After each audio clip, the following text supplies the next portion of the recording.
요한복음 20장 19절로 23절의 말씀을 가지고 너희에게 평강이 있을지어다, 이 같은 제목으로 함께 말씀을 나누기 원합니다. 제목을 한번 크게 따라해 주시기 바랍니다. 너희에게 평강이 있을지어다. 너희에게 평강이 있을지어다. 예수님의 부활은 인류 역사 가운데 최대의 기적이요, 기쁨과 감격이요, 축복의 사건입니다. 예수님께서 죄와 사망의 권세를 깨뜨리시고 무덤에서 3일 만에 부활하셨습니다. 이제 누군지 예수를 믿기만 하면 죄와 절망에서 해방되어 구원받고 존귀한 하나님의 자녀로 그 신분이 변화되게 되는 것입니다. 여러분 모두가 예수 믿고 구원받아 하나님의 자녀가 되었으니 이제는 부활의 생명을 가지고 날마다 승리하는 삶을 살아가는 주님의 귀한 백성들이 되시기 바랍니다. 예수님께서 부활하신 날 저녁에 두려움에 떨고 있는 제자들을 찾아오셨습니다. 우리 인생은 늘 여러 가지 문제로 두려움에 처한 인생을 살아가고 있습니다. 요한복음 20장 19절로 말씀합니다. 이날 곧 안식 후 첫날 저녁 때 제자들이 유대인들을 두려워하여 모인 곳에 문들을 닫았더니 성경은 말씀합니다. 예수님은 유대인들에 의해서 신성 모독죄로 고발을 당하시고 로마 총독 빌라도에 의해서 사형 선고를 받고 십자가 달려 돌아가셨습니다. 오직 예수님만 믿고 의하고 따랐던 예수님의 제자들이 예수님이 붙잡혀 돌아가시자 이젠 우리도 잘못하면 붙잡혀 죽겠구나 하는 두려움이 그들의 삶을 완전히 사로잡아서 저들이 문을 닫고 꽁꽁 숨었습니다. 이제 우리의 희망 되신 예수님이 돌아가셨으니 이제 우리는 어떡하나? 이제 예수님 없이 어떻게 살아가나? 우리도 또다시 붙잡혀 죽는 것이 아닌가? 두려움과 공포에 떨고 있을 때 부활하신 예수님께서 그들을 먼저 찾아오신 것입니다. 저들에게 나타나서 저들에게 평안을 선포하여 주셨습니다. 이 세상에 수많은 사람들이 죄와 절망 가운데 갖가지 문제에 짓눌려 두려움과 고통 가운데 살아가고 있습니다. 이 세상 살아가는 동안 예고 없는 크고 작은 사건들이 내게 일어납니다. 그로 인한 많은 고통 속에, 두려움 속에 살아가는 분들이 있습니다. 자전거 유튜버로 아주 유명한 박찬종이라고 하는 분이 있는데 이분이 2022년도 9월 23일 금요일 오후 5시 40분경에 3차선에서 자전거를 타고 가고 있었는데 2차선에 폐기물 탱크를 실은 5톤 트럭이 갑자기 차선을 바꿔가지고 이 자전거를 덮쳤습니다. 그리고 밀고 인도까지 올라와가지고 이분이 그 밑에 깔렸습니다. 그 5톤 트럭이 그를 깔아서 누르고 있으니 그 통증은 말하다 할 수가 없을 것입니다. 그것을 본 사람들이 놀라고 달려와가지고 119에 신고를 하고 그 다음 그 밑에 사람이 깔렸으니까 사람을 트럭을 올려야 되는데 긴급히 이제 구급대가 와갖고 밑에 기둥이 되고 지대를 봐서 조금 들어올린 다음 몸을 끌어냈는데 온몸이 피성이가 되고 병원으로 가도 목숨이 위태하니까 헬리콥터가 가가지고 아주대학병원에 외상센터로 실려갔는데 너무 통증이 심해서 그냥 정신이 다 나갔다고 그런 고백을 합니다. 그런데 워낙 그 받은 부상이 크고 상처가 커서 모든 트럭에 다리를 깔고 있었기 때문에 다리가 그냥 완전히 피자처럼 완전히 뭉개져 가지고 결국은 다리를 잘라내야만 했습니다. 본인은 결혼을 약속한 사람이 있었고 이제 우리 내년에 결혼하자 날까지 잡아놓았는데 이런 사고가 생긴 것입니다. 그러나 그를 사랑하는 여인이 그를 떠나지 않냐고 자리를 지키고 눈물로 기도하며 건강 회복을 위해서 옆에서 보살필 때 다리를 잘라냈지만 다시 꿈과 희망을 갖고 일어났습니다. 그리고 내년도에 이제 장애인 올림픽을 하는데 거기 나갈 준비를 하고 있습니다. 그리고 이제 다음 달 20일 결혼을 앞두고 있습니다. 할렐루야.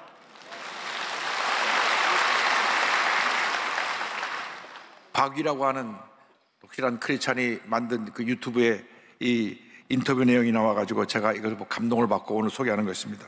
이 박이라고 하는 청년도 영화 감독의 아들인데 그가 높은 데서 떨어져 갖고 하반신이 마비되어서 지금 휠체어를 타고 다니고 있는데 많은 사람들에게 꿈과 희망을 전하고 있습니다. 여러분, 믿는 사람에게 절망은 없습니다. 죽음조차도 우리를 이기지 못하는 것은 예수님이 죽음을 이기시고 부활하시기 때문인 것입니다. 할렐루야. 하나님께 모든 영광 돌립니다. 많은 사람들이 너무나 힘들고 외롭고 지치고 슬픈 인생을 살아갑니다. 특별히 젊은 세대들이 꿈도 희망도 없이 외로움에 쩌들어서 울고 방황하는 삶을 살아가고 있습니다. 도박도 해보고 술도 마셔보고 담배도 펴보고 나이트클럽 가서 밤새 춤을 춰도 그 마음에 있는 절망을 메울 길이 없습니다. 그래서 심지어는 마약에까지 손을 댑니다. 지금 우리나라가 좀 마약이 심각하게 우리 사회를 파괴하고 있습니다. 막 독보수처럼 퍼져나가고 있습니다. 이 마약을 뿌리 뽑아야 됩니다. 젊은이들이 꿈과 희망을 잃어버리니까 마약까지 손을 대게 된 것입니다. 많은 사람 청년들이 꿈과 희망을 잃어버리고 자신을 학대하고 죽고 싶어하고 밤잠 자지 못하고 눈물로 베개를 적시는 그런 젊은이들이 있습니다. 누가 우리를 이 절망에서 건져낼 수가 있습니까? 사도 바울이 탄식합니다. 오호라, 나는 곤고한 사람이로다. 이 사망의 몸에서 누가 우리를 건져내랴. 이상 그 무엇으로도, 이상 그 누구도 우리를 이 절망의 몸에서, 사망의 몸에서 건져내지 못합니다. 우리 인류 회왕 대신 오직 예수님만이 우리를 모든 절망에서 건져주시는 것입니다. 길이요 진리요 생명 되신 예수님만이 우리를 죄와 사망의 몸에서 건져내 주십니다. 두려움에서 건져내 주십니다. 문제가서 건져내 주십니다. 절망에서 우리를 건져내 주시는 것입니다. 주님만이 우리의 유일한 희망입니다. 우리를 절망에서 건져내 주시고 우리에게 참된 평안함을 선물로 주십니다. 예수님 오셔서 저들에게 평안함을 선포해 주셨습니다. 20장 19절 21절입니다. 예수께서 오사 가운데 서서 이르시되 너희에게 평강이 있을지어다. 예수께서 또 이르시되 너희에게 평강이 있을지어다. 아버지께서 나를 보내신 것 같이 나도 너희를 보내노라. 두려움에 떨며 문을 꼭 닫고 숨어있던 자들에게 주님 나타나서 말씀하시기를 너에게 평강이 있을지어다. Peace be to you 선포하셨습니다. 히브리 말로 샬롬입니다. 샬롬. 너에게 참된 평화가 있을지어다. 예수님 이 땅에 평화의 왕으로 오셨습니다. 죄와 절망에 처한 모든 사람이 두려워 떨고 있을 때 주님이 오셔서 우리에게 샬롬을 선포하신 것입니다. 평화를 선포하신 것입니다.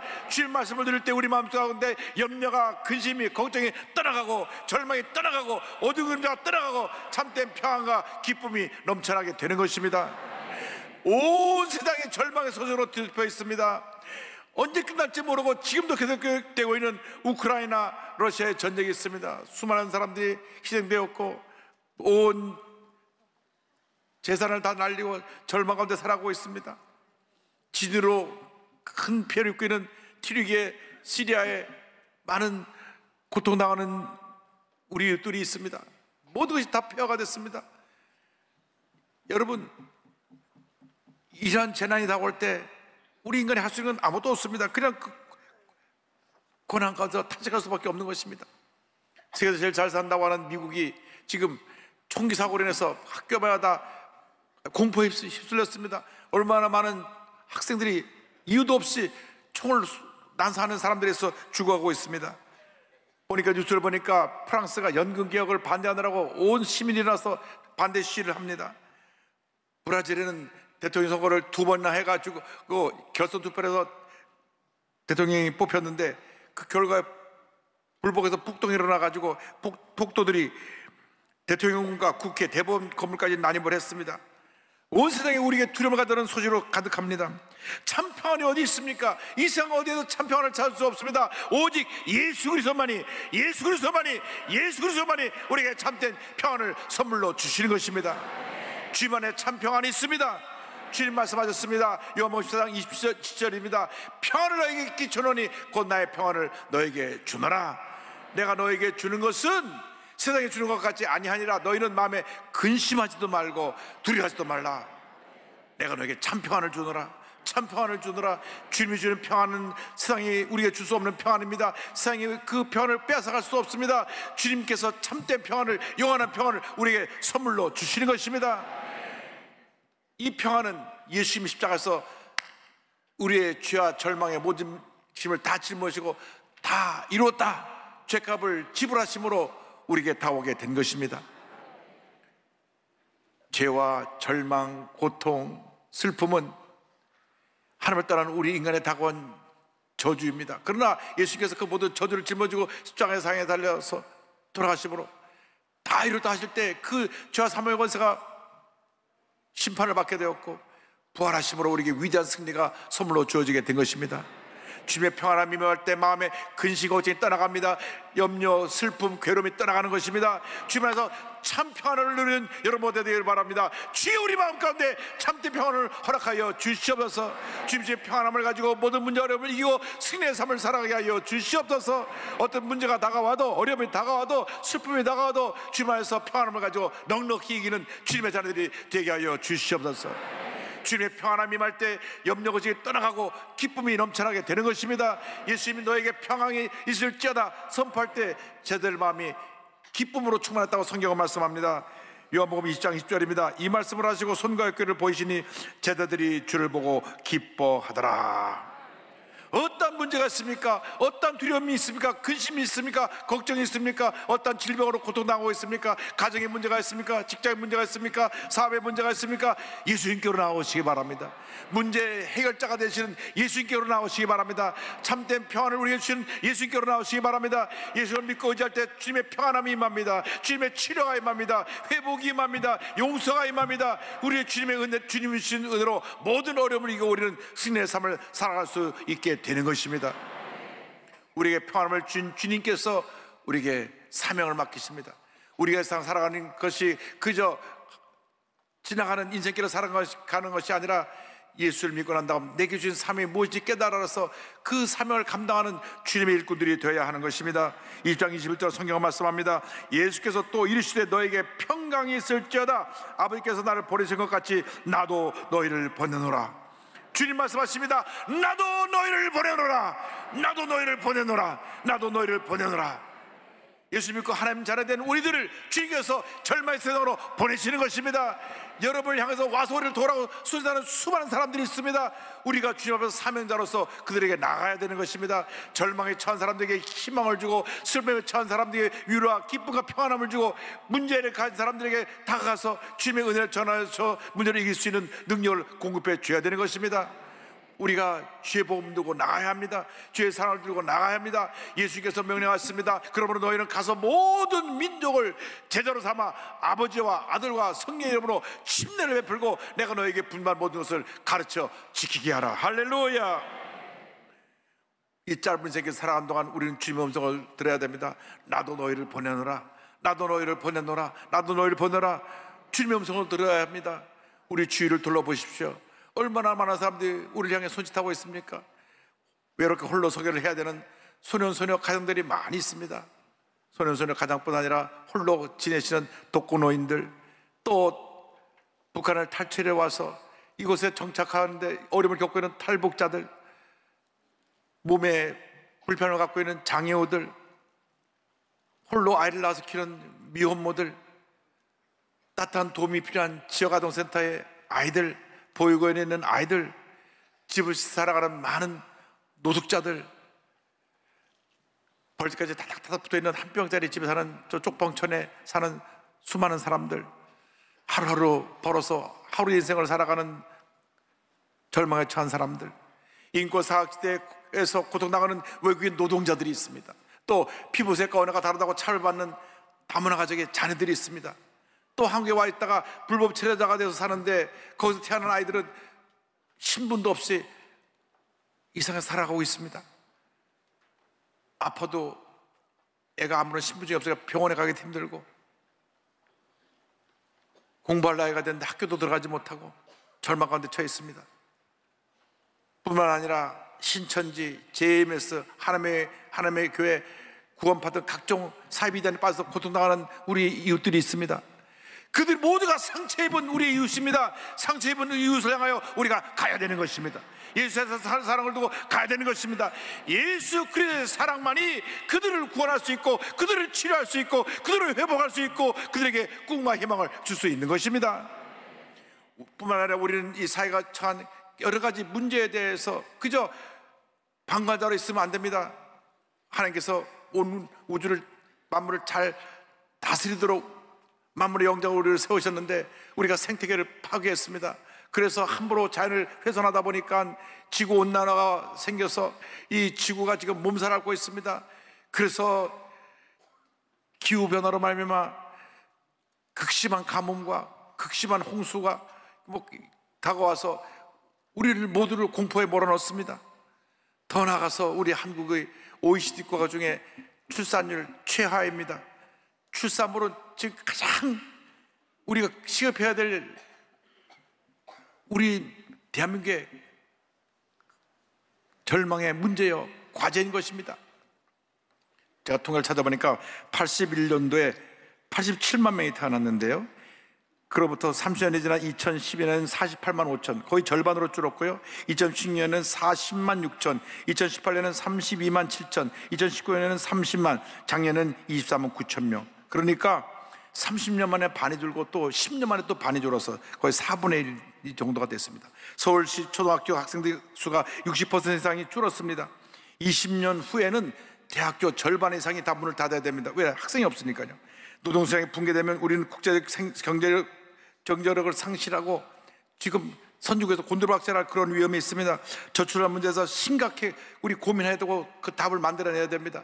저희 교회에서 10여 년 동안 지금 저출산 문제로 계속 출산 장애물 주고 그랬는데도 그거하고 부족합니다. 제가 어저께 장례식장에 갔다가 전북 도지사를 만났는데, 목사님, 저기 전남 강진이라는 곳에는 아이 하나 태어나면 5천만 원씩 줍니다. 그러다 여러분 다 강진으로 가라는 말은 아닙니다. 그래서 아이 셋만 태우면 1억 5천입니다. 그전에는 해남군이 300만 원씩 줘서 1위였는데 지금 5천만 원씩 주는 데가 생겼어요. 근데 그냥 그날 주는 게 아니라 7년 동안 나누어서 줍니다. 그래서 애를 한 5 낳으면 2억 5천만 원 주니까 집 한 채도 마련할 수 있고 문제가 해결되는 것입니다. 어쨌건 이런 노력을 하니까 거기서는 아마 2명 넘는 아이가 태어나고 있습니다. 그러나 이것이 어느 한 곳에 되어지는 것이 아니라 우리 대한민국 전체가 이 문제 해결을 위해서 노력을 해야 되는 것입니다. 그래서 예수 믿는 사람들은 결혼해서 최소한도 아이를 5명씩 낳으면 좋겠습니다. 그러면 집도 주고 필요한 거 다 채워주면 좋겠다, 그런 생각을 해봤습니다. 여러분, 우리에게 맡겨진 사명이 있습니다. 이 세상이 우리를 부르고 있습니다. 그런데 이 사명을 감당하려면 우리는 성령의 충만함을 받아야 되는 것입니다. 요한복음 20장 22절에 말씀합니다. 이 말씀을 하시고 그들을 향하사 숨을 내쉬며 이르시되 성령을 받으라, 성령을 받으라. 성령이 임할 때 우리는 사명을 감당할 수가 있습니다. 성령의 능력으로 우리가 무장해서 말씀 들고 나아갈 때, 주의 사랑으로 나아갈 때 하나님의 은혜가 임하는 것입니다. 우리가 나아갈 때 하나님의 은혜가 임하여서 병든 자가 고침받고 문제를 해결받게 되고 절망에 처한 자가 꿈과 희망을 얻게 되는 것입니다. 이제 우리가 성령을 충만해서 우리가 나아가야 합니다. 우리를 부르고 있는 저들에게 나아가야 합니다. 절망에 처한 저들에게 나아가야 합니다. 외롭고 쓸쓸하고 고통 가운데 있는 저들에게 나가야 되는 것입니다. 주여 우리를 보내주시옵소서. 우리를 통하여 주님의 영광을 나타내 주시옵소서. 우리 주신 사명이 무엇인지를 깨달아서 사명을 감당하는 여러분 모두가 되기를 바랍니다. 여러분 이 시간 사명자로 거듭나서 사명을 갖고 여러분이 있는 곳으로 나가야 합니다. 여러분의 가정을 변화시키는 사명자가 되어야 됩니다. 여러분 직장을 변화시키는 사명자가 되어야 됩니다. 여러분 사업장을 변화시키는 사명자가 되어야 됩니다. 여러분을 통해서 여러분의 가정이 변화되고 직장이 변화되고 학교가 변화되고 사업장이 변화되고 사회가 변화되는 놀라운 역사 있기를 주님으로 축원합니다. 우리는 부활의 생명을 갖고 있기 때문에 어떠한 절망도 이겨내고 승리의 삶을 살아갈 수 있게 되는 것입니다. 여러분 아베베라고 하면 나이 드신 분은 다 기억하실 것입니다. 맨발로 올림픽에서 우승한 분인데 이분은 아주 독실한 크리스찬입니다. 그분이 부활의 신앙을 가지고 믿음으로 일어나는 일에 대해서는 사람들이 잘 모르고 맨발로 우승한 것만 기억합니다. 1960년 로마 올림픽 마라톤에서 맨발로 우승한 이 에티오피아의 아베베 비켈라는 맨발의 아베로 알려져 있는데 에티오피아의 수도인 아디스아바바에서 약 130km 떨어진 자토라고 하는 작은 마을의 목동이었습니다. 성인이 돼서 에티오피아 셀라시아 황제를 경호하는 군인으로 복무를 했고요. 한국전쟁 때 셀라시아 황제가 경호부대를 다 보냈을 때 그 군에 참전해서 한국에 와서 대대장 경호원으로 1년간 참전하면서 북한군과 싸웠습니다. 그 후로 군인 마라톤 대회 우승하면서 그의 마라톤의 두각을 나타냈는데, 그가 1960년 로마 올림픽에 갔다가 국가대표 주전 선수가 발목 부상으로 대체 선수로 뽑혔습니다. 너 잘 뛰니까 네가 대신 뛰어라. 그런데 두 분이 마라톤 하러 온 게 아니라 거기 잠시 참여하러 왔는데 대신 뛰라 그러니까 신발을 찾는데 발이 커서 신발을 찾을 수가 없어요. 그래서 맨발로 뛰었습니다. 맨발로 뛰어가지고 우승을 했습니다. 보세요. 맨발로 뛰어가지고 2시간 15분 16초로 세계 신기록으로 우승을 합니다. 그 다음 대회인 1964년 도쿄 올림픽 마라톤 대회에서 우승하면서 세계 최초로 올림픽 마라톤 2연패를 이루기도 합니다. 그런데 이렇게 마라톤으로 화려했던 그의 경력이 예기치 않은 대형 사고로 완전히 막을 내리고 말았습니다. 1969년에 뜻하지 않은 교통사고로 목뼈가 부러지고 척추가 손상되는 중상을 입어서 하반신이 마비가 되어버리고 말았습니다. 육상 선수가 하반신이 마비가 되었으니 그가 할 수 있는 아무것도 없었습니다. 그러나 그는 크리스찬이었습니다. 부활신앙을 갖고 일어났습니다. 하반신을 움직일 수 없었지만 상반신을 사용하는 운동에 매진해서 1970년 노르웨이 장애인 눈썰매 크로스컨트리 대회에 나가서 우승을 했고, 이 에티오피아는 눈이 없는 나라인데 이렇게 눈썰매에 가서 우승을 했는지 모르겠어요. 그리고 양궁과 탁구 선수로 장애인대회에 나가서 메달을 따기도 합니다. 에티오피아 말로 꽃봉오리가 핀다는 뜻의 이름을 가진 아베베 비킬라는 추운 겨울이 지난 후에도 따뜻한 봄이 되어 아름다운 꽃을 피우듯 그런 절망 가운데서도 포기하지 않고 꿈과 힘을 갖고 부활신앙하고 일어났던 것입니다. 끊임없이 꿈과 힘을 갖고 도전하는 삶을 살다가 1973년 41세에 교통사고 후유증으로 뇌출혈로 세상을 떠납니다. 그러나 평생 자신의 한계와 맞서 싸우며 이와 같은 신앙의 고백을 합니다. 나는 비록 두 다리를 잃었지만 내게는 아직 건강한 두 팔과 언제나 나와 함께 하시는 예수님이 계십니다. 고통과 괴로움이 지지 않고 주님만 바라보고 마지막까지 달렸기 때문에 저는 승리할 수 있었습니다. 할렐루야. 아베베 선수같이 부활신앙을 가지고 믿음으로 일어나시기 바랍니다. 그가 마라톤 선수로 우승까지 했지만 교통사고로 목뼈가 부러지고 척추가 닿아서 하반신이 마비됐음을 불구하고 다시 일어나서 장애인 경주에 나가서 우승을 하고 많은 사람들의 꿈과 희망을 전하다가 그가 주님 품에 안겼습니다. 여러분, 이 세상이 문제가 많은 것 같지만 예수님 계신 하는 이 세상은 천국입니다.